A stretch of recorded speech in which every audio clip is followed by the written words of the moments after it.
गुरु ब्रह्मा गुरु विष्णु गुरु साक्षात परमेश्वरा गुरु पारब्रह्म स्वामी गुरुदेव महेश्वरा तमेव माता च पिता तमेव बंधु च सखा तमेव विद्या च दर्वण तमेव मम देव देवो वंदो चरण सरोज गुरु मन मंगलाकार जय सेवतन रोत्या भवसागर सिपार गुरु के सिमरन मत से नाशवत विकरण तासे सर ब्रह्म में था वर्तय सत्सन आप प्रगटे जब तुम्हें जीव का निस्तार ने शब्द नाव बनाए सुंदर जीव का को उतारने नम्रता और दीनता से फिर सत्कुर लीजिए मैं हूँ शरणागत तुम्हारा से अपना लीजिए बोलो जयकारा बोल मेरी श्री गुरु महाराज जी की जय बोल साची दरबार की।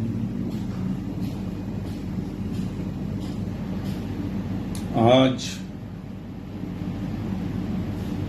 16 जुलाई 2023 अमृतवाणी सेवा ट्रस्ट एवं हरिहर सत्संग मंडल की तरफ से दैनिक सत्संग का कार्यक्रम आरंभ करते हैं। ध्यान पूर्वक सुनिएगा। महापुरुषों की वाणी है। अगर एक भी वचन दिमाग में बैठ गया आपने इसमें तो जिंदगी बदल जाएगी, रास्ते बदल जाएंगे। जिंदगी में हमेशा जो है एक लाइन ने जो है सबकी जिंदगी बदल के रख दी। कबीरदास जी की जिंदगी भी एक लाइन ने बदल दी, जो हम अपने ग्रंथों में पढ़ते हैं। अमृत वचन, जगत के झूठे सुख को वास्तविक सुख समझकर प्रसन्न मत होइए। यह तो बादल की छाया की भांति अस्थिर हैं। नाम सत्य है और जग झूठ, इस बात का बार बार अभ्यास करो। कोई अपना नहीं है, सब स्वार्थ का संसार है। इसलिए महापुरुष कहते हैं नाम सत्य है। नाम से आपके दुख कटेंगे, नाम साथ जाएगा, नाम ही सब कुछ करेगा। नाम ने ही आपका जो है जो प्रभु का सिमरन है उसी से ही सारा कुछ होना है। हम उसको भूल जाते हैं और दूसरे चक्रों में पड़ के संसार के अपना जीवन खराब कर लेते हैं। श्री सद्गुरु की सेवा, श्री सद्गुरु की शरण और उसकी कृपा के अतिरिक्त चाहे तुम सब वेद शास्त्र कंठ कर लो, याद कर लो, तब भी शांति नहीं प्राप्त हो सकती। संसार को नाशवन समझते हुए भी सुरती को उसमें उलझाना अज्ञान है। निर्धनता में भी संतोष और धैर्य करो, क्योंकि तुमसे कई अधिक निर्धन होंगे। धनवान है तो इस बात का अहंकार नहीं करना चाहिए, क्योंकि पल भर में निर्धन भी बन सकते हो। जो भक्त होकर श्री हृदय में ईर्ष्या द्वेष रखते हैं, जो भक्त होकर भी हृदय में ईर्ष्या द्वेष रखते हैं, वे भक्ति को लज्जाते हैं। एक एक बात कितनी कमाल की है, कितनी बड़ी बात है कि जो धनवान को तो आप देखते ही हो, जो पैसे वाला है थोड़ी दिन बहुत ऊंची उड़ान पे बढ़ता है, फिर नीचे आ जाता है अहंकार में। उसका कुछ पता नहीं लगता कि कब आदमी निर्धन हो जाए। जो भक्त होकर भी हृदय में ईर्ष्या द्वेष रखते हैं, वे भक्ति को लज्जाते हैं। सभी के मन में ईर्ष्या द्वेष आ जाती है, लेकिन उस समय ये महापुरुषों के हमें वचन याद करके अपने आप को सारे सिस्टम से दूर करना चाहिए। जो कर्म करते हुए भी निष्कर्म है, वही सच्चा ज्ञानी है।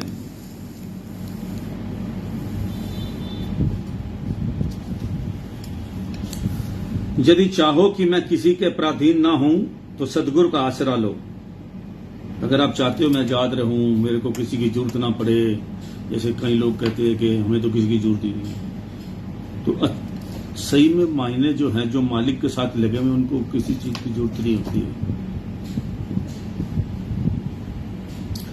परिश्रम करो तो नाम जपने का करो, और प्रारब्ध या भाग्य पर छोड़ो तो व्यवहारिक कार्य छोड़ो। नाम जपने का परिश्रम करो, और अगर कुछ छोड़ना है प्रारब्ध या भाग्य पर छोड़ो तो व्यवहारिक कार्य छोड़ो। नाम जपने के बिना निस्तार तो होगा नहीं। दुख आने पर जो सिमरन करता है, इससे अच्छा पहले सुख में ही करो, जिससे कष्ट या दुख व्यापे ही ना। भूख और प्यास को सहन कर निंद्रा पर विजय प्राप्त कर आलस्य को त्याग दो, ताकि तुम्हारी सुरती सिमरन में लग जाए। प्रेम और नम्रता के साथ सेवा करोगे तो उन्नति करोगे। भगवान ने प्रेम रहित पकवान त्याग कर प्रेम भरा साग प्रेम से खाया। भगवान ने प्रेम रहित पकवान त्याग कर प्रेम भरा साग प्रेम से खाया और अपने भक्त को प्रसन्न किया।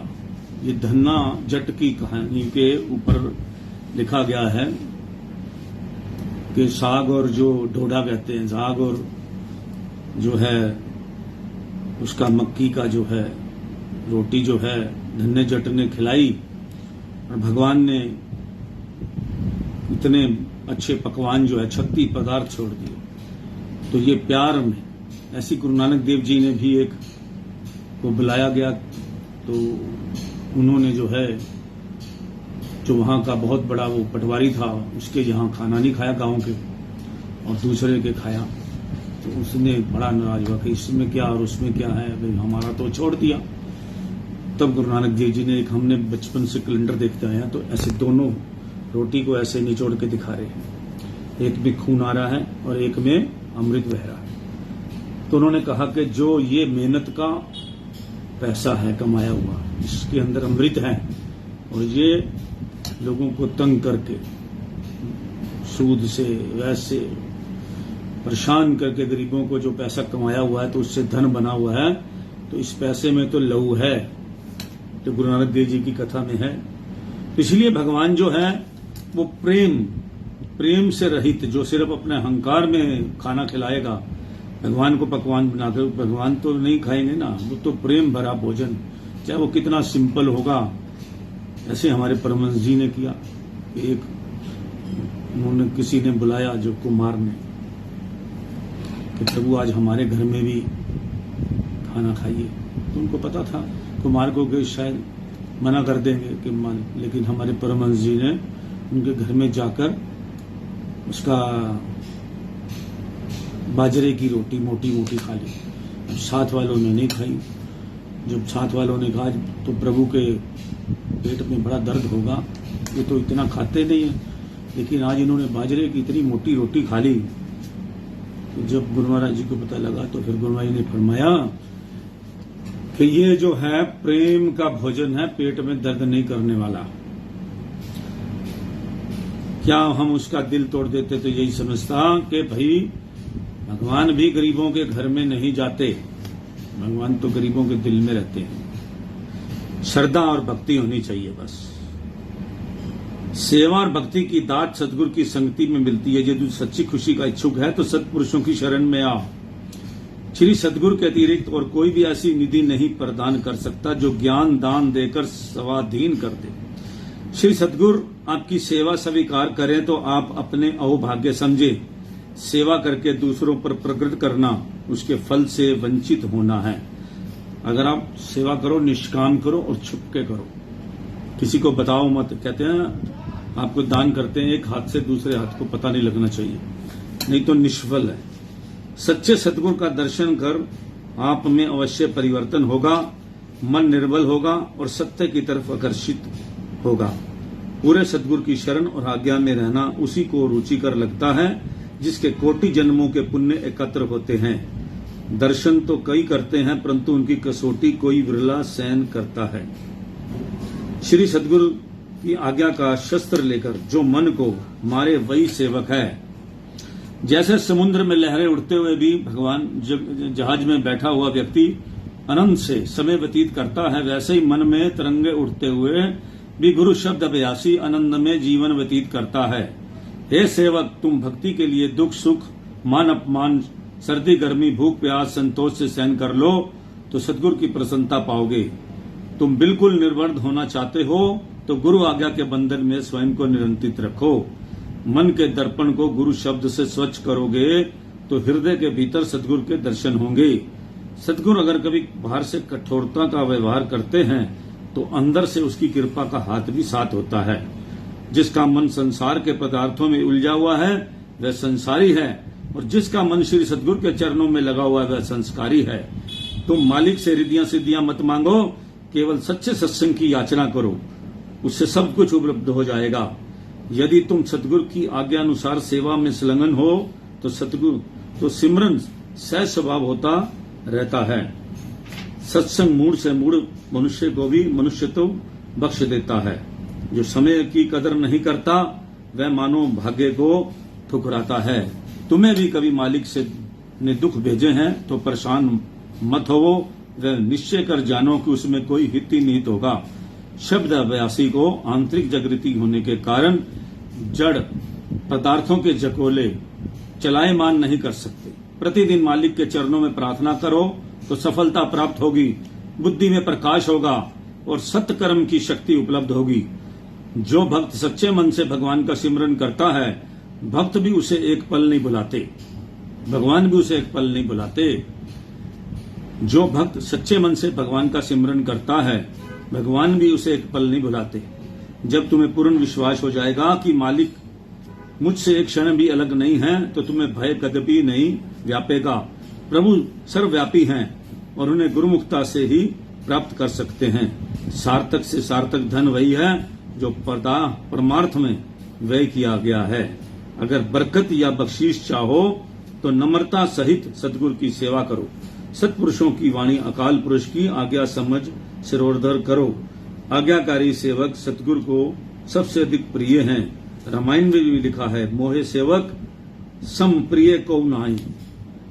आज्ञाकारी सेवक सद्गुरु को सबसे अधिक प्रिय हैं। और ये हनुमान जी से बड़ा कोई सेवक इस दुनिया में नहीं था। इस दुनिया में सेवक नहीं हुआ इन्होंने प्रभु की आज्ञा का एक एक पल जो है, इसीलिए आज हनुमान जी अजर अमर हैं। और जो है जिनके आपने देखा ही होगा कि जब उनकी परीक्षा ली गई तो उन्होंने अपने हृदय को चीर कर दिखाया कि मेरे मालिक तो ये मेरे अंदर बसते हैं। तो इसी तरह हम लोगों को भी अपने प्रभु के नाम लेना चाहिए। जो हमें नियम दिया गया आरती पूजा सेवा सिमरन सत्संग, उसको हमें करना चाहिए। 1 घंटा सुबह 1 घंटा शाम को पाठ करें, नाम जपें, तो तभी हमारा 10% जो होता है इस हिसाब से 10% धन का और 10% जो है अपनी सांसों का, तो समझो फिर देखो आप चमत्कार, सब कुछ आपके पीछे पीछे चलता हुआ आएगा।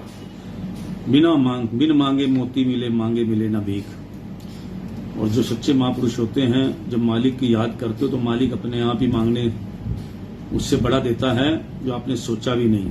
हम मांगते कटोरी भर, वो देता है पतीला भर। हमारी सोच बहुत अच्छी होनी चाहिए और मालिक जो है कभी भी किसी को खाली नहीं। जय सच्चिदानंद। राम राम। सत श्री अकाल।